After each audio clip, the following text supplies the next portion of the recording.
शिव उवाच शृणुदेवी प्रवक्ष्यामि कुञ्जिकास्तोत्रमुत्तमम् येन मन्त्रप्रभावेण चण्डीजापः शुभो भवेत्।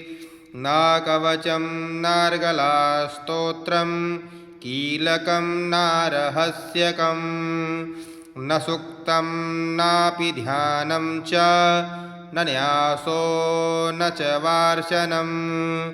कुञ्जिकापाठमात्रेण दुर्गापाठफलं लभेत्।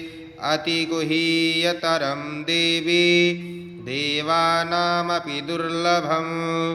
गोपनीयं प्रयत्नेन स्योनिरिव पार्वती। मारणं मोहनं वश्यं स्तम्भनोच्चाटनादिकं पाठमात्रेण संसिद्ध्येत् कुञ्जिकास्तोत्रमुत्तमम्।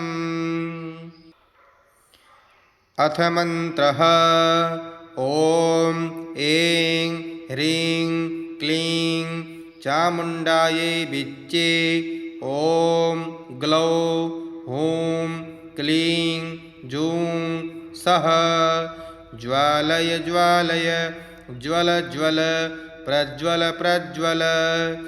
ॐ ऐं ह्रीं क्लीं चामुण्डायै विच्चे ज्वल हं सं लं छं फट् स्वाहा।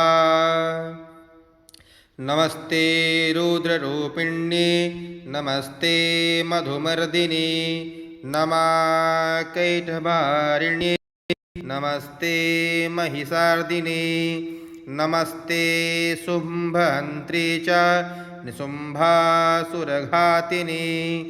जाग्रतं हि महादेवी जपं सिद्धिं कुरुष्व मे। ऐङ्कारे सृष्टिरूपायै ह्रीङ्कारे प्रतिपालिकः क्लींकारे कामरूपिण्यै बीजरूपे नमोऽस्तु ते। चामुण्डा चण्डघाती च एकारी वरदायिनी विच्चे चाभयदा नित्यं नमस्ते मन्त्रिरूपिणी। धां धीं धूं धूर्जटे पत्नी वां वीं मूं वागधीश्वरी।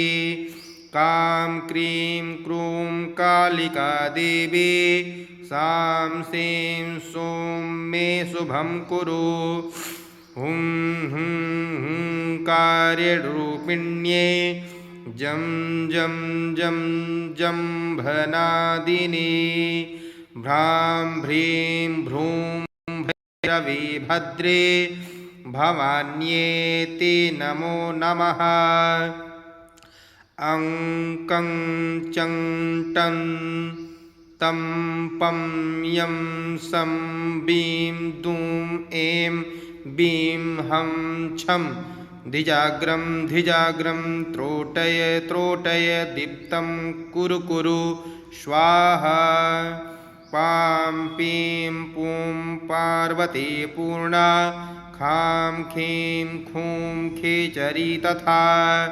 सां सीं सूं सप्तसती दैव्या मन्त्रसिद्धिं कुरुष्व मे।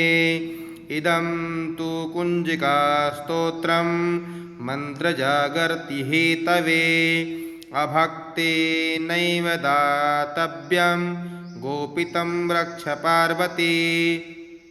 यस्तु कुञ्जिकया देवी हीनां सप्तसतीं पठेत् न तस्य जायते सिद्धिररण्ये रोदनं यथा।